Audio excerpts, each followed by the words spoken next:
The Mercedes-Benz W212 is one of the best Mercedes-Benz that you can buy if you're trying to get into the E-Class lineup. And in today's video, let's talk about some of the common issues that you can find when you buy both the pre-facelift model or a facelifted model like we have right here. Now, for both the pre-facelift and the facelifted model, they did come with different engine options, but today we're going to focus on what I think are some of the best options, and those are the V6 petrol options that you got in these cars. In the pre-facelift, that is the M272, and in the facelifted model, it came as the M276. So let's quickly get into talking about the different issues that you may come across when you buy yourself a V6, whether it's in the pre-facelift or the facelifted model. All right, so first let's talk about the pre-facelift model, which comes with the M272 engine. And basically the first thing that you're going to notice as a common issue that comes up with this engine is going to be the balance shaft sprocket that wears out and then causes some slack on your timing chain. The balance shaft that is built into this engine is basically there, to cancel out some of the vibrations that the engine will produce, and thus just make sure that your engine runs a little bit more smoother. And some of the symptoms that you're going to notice when this balance shaft starts to, the sprocket starts to go bad and your timing has issues. So obviously you're going to get a check engine light, and the check engine light is going to give you error codes that are related to, your timing, whether it's the camshaft position. And then also you're going to get some timing chain rattle because the tensioner can't compensate for that slack that's now coming from, this sprocket wearing out. So in the beginning, you're not going to hear much from your timing chain. But as the situation starts to get worse and that, sprocket is eaten up by the chain, then you're going to get enough slack that when you start the engine, you're going to start to hear that, timing chain, starts to rattle inside there. Then obviously, because your engine is going out of timing, you're going to get things like, rough idle when you start your car. You're going to get misfiring. Sometimes the engine is going to actually stall out, basically going off. And that will happen in the more severe cases where your sprocket is very much worn out and your timing has really gone bad. So basically, when it comes to this problem, it's only in the pre-facelift model, and it was resolved in the newer, V6 engines that were put in the facelifted model. But when it comes to the facelifted model, you're also going to get a timing issue, but it's going to be more to do with the camshaft adjuster and the tensioner that is built into that engine. Overall, when it comes to the facelifted engine, it doesn't really have that many issues. These are some wear items that you can plan for and just make sure that they're replaced, and you're pretty much not going to have many big issues. But the one thing that you have to pay attention to is definitely doing your oil changes on time and using high quality oil as well. If you use high quality oil and change your oil on time, you are less likely to have any of these issues come up, even with the manufacturer issue that you have on the pre-facelift model with that sprocket getting eaten up and damaged. There are some cars that have done over 100,000, 150,000 kilometers without having that issue.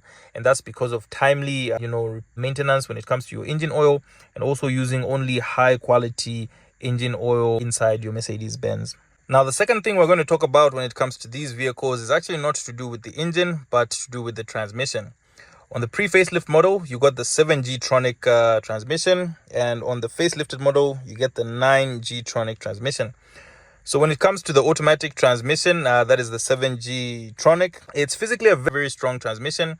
But the number one problem that you face when it comes to the 7G Tronic has to do with the integrated control module that's built into the valve body of the vehicle.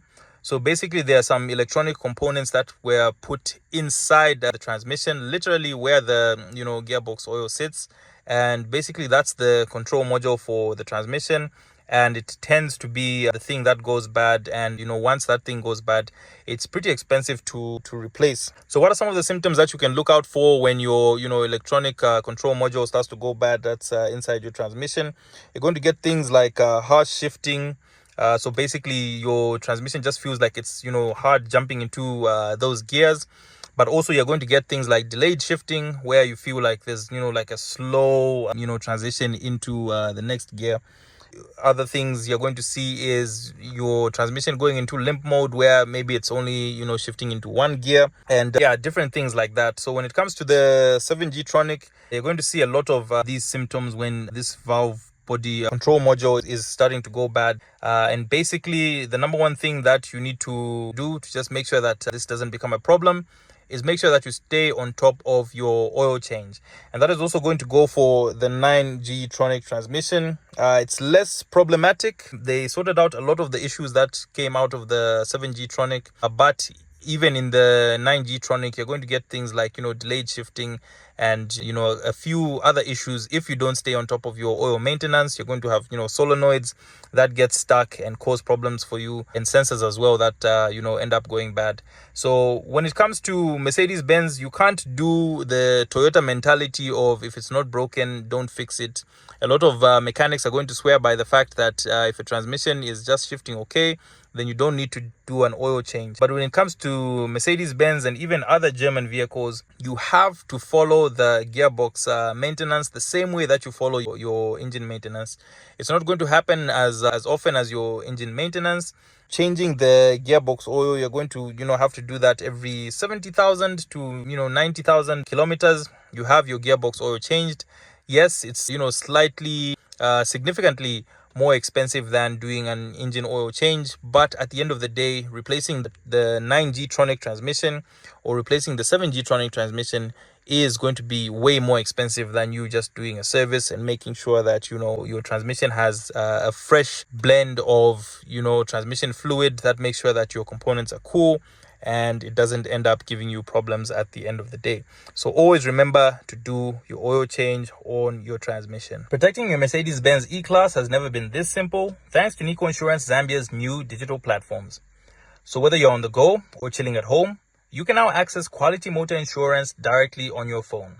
Dial star 488 hash to get started with no internet required, and it works on all networks. Prefer going online? Then you can use the client web portal, download the Nico app, or get a quote instantly on our website at www.nicoinsurance.co.zm. Simply choose your car type, enter your vehicle and customer details, and receive your quote right away. Support the brands that support Z Gear and follow the Nico Insurance Zambia Facebook page to stay up to date with their latest products and promotions. Now let's get back to the video. So the third thing that we're going to talk about that comes up as a common problem when it comes to these vehicles is the notorious plastic thermostat housing. Obviously, because these German vehicles, have plastic, and it's going to pretty much be the same with a lot of German vehicles that I'm going to do, these videos over. The plastic thermostat housing, starts to degrade. Basically, the lifespan of these plastic components is like 8 to 10 years, or when the car has done 100,000 kilometers, generally you're going to have plastic components that start to go bad. And when it comes to, these engines, it's going to be that plastic thermostat housing, or the main water pump as well starts to leak, and you have coolant leaks that could possibly lead to your car overheating if you don't have those properly checked. So when it comes to protecting your car in terms of the cooling system, like I said in some of my other videos, you need to do a coolant pressure test in case that leak is too small for you to just be able to look under the hood and see. You need to do a coolant pressure test. That way you're going to be able to know that there's a leak in the system, and you can look a little bit closer to address what the problem is exactly. Then also what you could do is just some proactive maintenance. Don't wait for components to fail and then you have to replace it at that point. If you've seen that the car that you're getting has done 100,000 kilometers, if there is some service history and you're able to know whether the thermostat housing or the main water pump has been replaced, that way you can get that information and you won't have to make that change. But if that hasn't been done, then you can just do your due diligence. Go ahead and get yourself a thermostat housing and also have that main water pump done, so that that for the next 8 to 10 years, for the next 100,000 kilometers, those are not going to be issues that you are going to have to face. So just like I said, guys, these E-classes are really well built. So even the common issues that I have highlighted in this video, they don't tend to come out on low mileage vehicles, and also on vehicles that have really been well maintained in terms of doing your engine oil service, and also just looking out for things like coolant leaks and stuff like that when you're doing your service. It's good to have a major service done on the vehicle. That means your mechanic checks a little bit more than just doing your oil change and making sure that your car has a new air filter and stuff like that. So at the end of the day, the V6, very good engine on this car. I do have to mention that there's also the diesel variants of this vehicle that also have, you know, very good, very reliable engines. But at the end of the day, here in Zambia, we have a lot of problems with diesel vehicles. So I would still advise that you go with the petrol, you know, V6 engine. That is the M272 and the M276. Those engines are not going to give you a lot of problems. As the mileage comes higher, there are things that start to fail. But at the end of the day, those are all things that, you know, you can plan for and make sure that those things are sorted out before the car actually starts to give you issues. If you guys have some experience with this vehicle, let us know in the comment section. What has been your experience with the E-Class, specifically with the V6 petrol? Have you guys enjoyed it?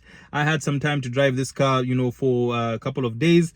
Very nice vehicle. The, you know, the V6 gives you very good power. You don't really feel like you're lacking much. Obviously, it would be nice to, you know, have the V8, but then you're going to start thinking about things like the fuel consumption, and yeah, it's just more costly to maintain at the end of the day. So the V6, it gets a thumbs up from me. But let me know what you guys think in the comment section. I hope you guys enjoyed this one, and of course, if you have any issues with your Mercedes-Benz, bring it down here to Z Gear HQ.